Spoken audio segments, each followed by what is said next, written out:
Welcome to 4K games, which is twice as good as 2K games. The game developer, actually no, this is completely unrelated to 2K games. This is all about resolution. We got our hands on a 65-inch Samsung 4K television, fired it up with some pretty beast mode graphics cards, ran some games, and we're here to give you guys the results of what is it like to game in 4K.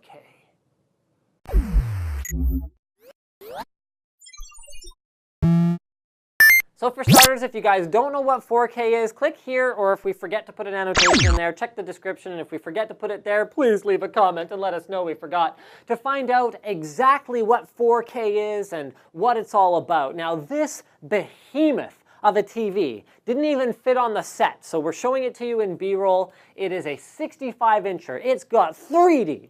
It's a smart TV. It is massively, massively high resolution, and it looks absolutely beautiful. The 4K-ness of it is outstanding. It looks like you're looking through a window when you're looking at beautiful 4K footage that's shot on it. It's much better than the 1080p-ness that we got with previous displays. In fact, it's equivalent to 4 1080p displays all fused together. And this is what Wheels was using for his rig for testing the games. And this, my friends, is actually only a fraction of the pile of graphics cards, the veritable mountain of graphics cards that were used. We've got the GTX 690, the GTX 760, which was tested both individually and in SLI, the HD 7990, the HD 7950, not pictured here, as well as running in SLI and... Sorry, we had some technical difficulties with the teleprompter. The script said SLI. I'm pretty sure it meant Crossfire. So the 7950s were tested both individually and in Crossfire. And what we really wanted to focus on was, what do you actually need for 4K gaming? Do you need more horsepower?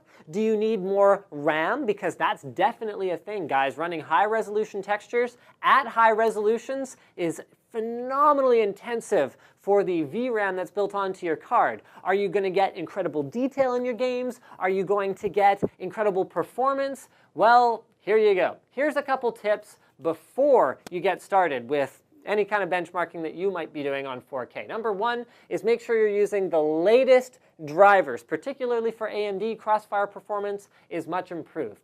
Next up, to get a 4K signal, make sure you're using the correct output, because depending on the kind of display, in this case we're using a TV, which supports 4K over HDMI at only 30 Hertz, okay? You might have to use different connectors. For example, Asus and Sharp have 4K desktop 32-inch displays that actually require 2 connectors and then a tiling mode in order to even output at that resolution at all, although different things will be coming in the future, particularly with DisplayPort 1.2 and HDMI 2.0 implementations becoming more advanced. Now for benchmarking, Firestrike was used at the default settings, and the Linus Tech Tips methodology for testing Crysis 3 was also used. So here, my friends, are the numbers, and you can stare at those while I tell you what it looked like. Holy balls, does it ever look awesome. It's not quite at the point yet where I'd say anti-aliasing is completely unnecessary, but we are getting close. As resolutions continue to increase, the roundness of round images is becoming rounder and rounder and more awesome. If anything, the only problem I would say with image quality at 4K is that it almost makes the imperfections become much more obvious. Remember when you played older games that had textures that were basically like, you know, a block of terrain had like, you know, 9 squares on each side of it? Remember that? When you were playing those games at 640 by 480, it probably didn't bother you that much. But then you take that game and you run it at 1080p or 2560 by 1440 and you kind of go, oh wow, that looks awful, because you've got all these pixels that are basically just sitting in like one giant block of texture. If anything, I would say that was more noticeable, even with current generation games, when you crank up the resolution in this way. It shows the flaws that exist. So we are going to need not only, as you can see from the performance numbers, more advanced graphics hardware to truly game at 4K with an awesome experience, but we are going to need more advanced game programming as well to make it look incredible to the extent that it really, truly can. So turning down the Crysis 3 settings to low, by the way, allowed the 760 and the 7950 to run 4K. But other than that, this is very, very demanding on your graphics card.